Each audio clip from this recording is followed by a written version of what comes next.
Hello, Hammock forums and I guess YouTube. Um, this is Jeremy, Mr. Chevio.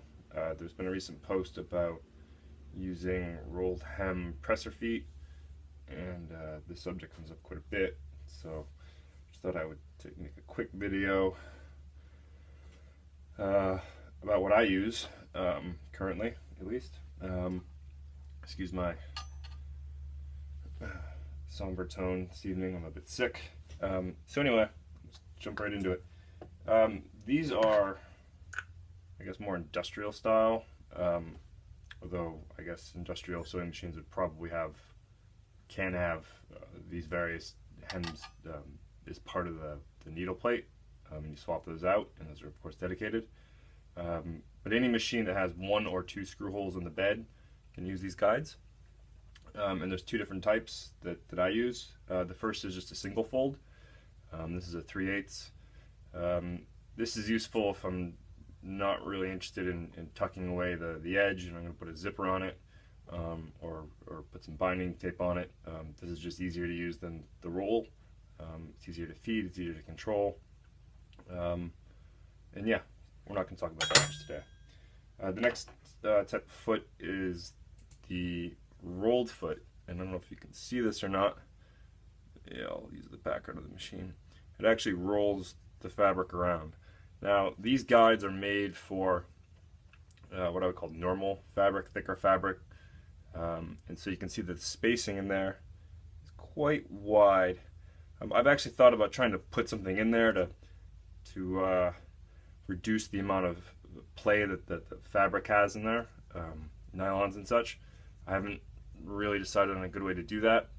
You can't just bend it, you can't just clamp it shut. These are welded all across here. This whole length of this is welded, and these aren't exactly fragile, but you don't want to be pinching this too much. One other note about these, you can find these on eBay, but a word of warning, Q-Tex or Cutex has a lot of great stuff. They're local to New York, super fast. I recommend them for lots of things.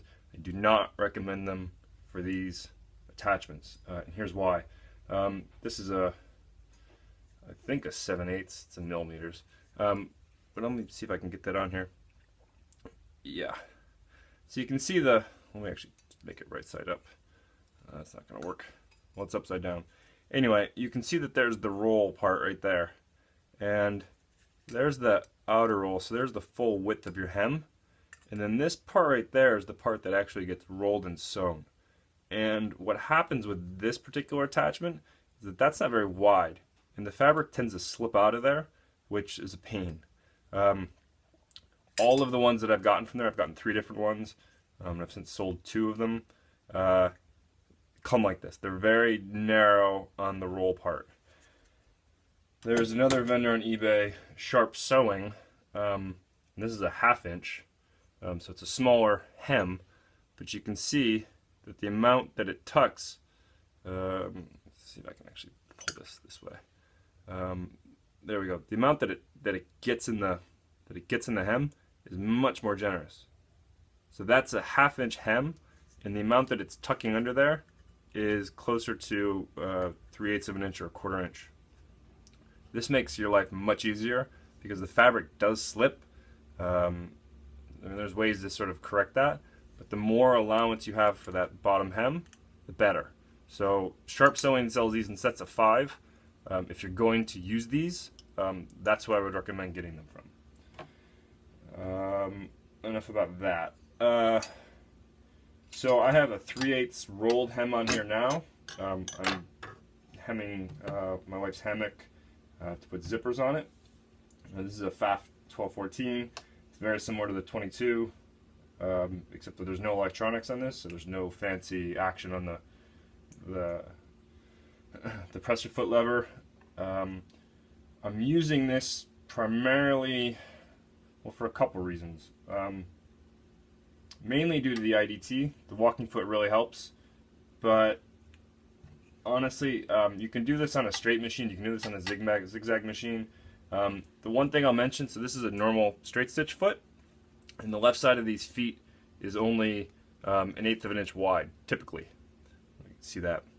And what tends to happen is when this is rolling around, sometimes the roll it'll slip off this foot. It's not wide enough, and there's also a gap between, it's set back a bit between the left edge. Now, you can buy wider low shank feet for your straight stitch machines, which I would recommend. There's also a foot called the Little Buddy, I believe is the name of it. It's a 1/4 inch clear quilting foot. I don't have one. I've thought about getting one. I just haven't pulled the trigger on it.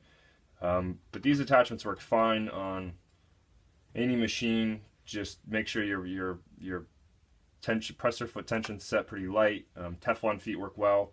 The other thing I'll mention, you can do it on a zigzag machine. This is a zigzag machine.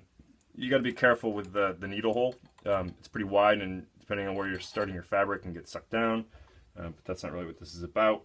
The thing I'll mention is pay attention to how your feed dogs are set up.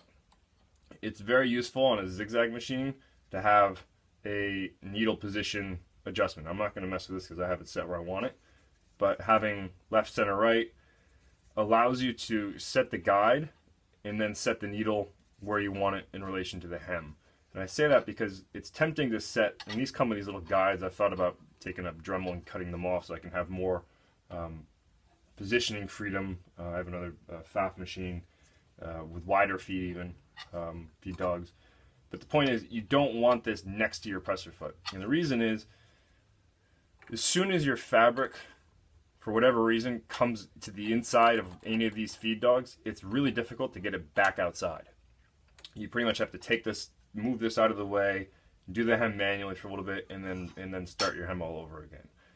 So what I find to work well is to leave a little bit of a gap right here, and then make sure that the edge of my fabric is always on that outer dog. And of course, I have this right now. This is, well, I guess I don't want to move it. This has 3 different settings, and it clicks into place. But with this machine, you can sort of put it in between settings, and it'll stay there. So that's nice. What else do I want to say about this? I think that's it.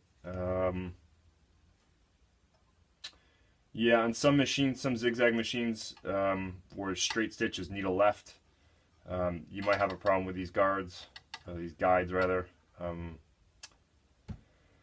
Yeah, I think that's about it.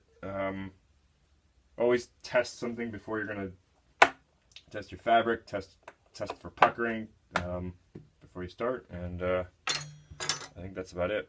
So let me move this stuff out of the way. And, I'm actually going to make this part 1. I'll be right back with part 2.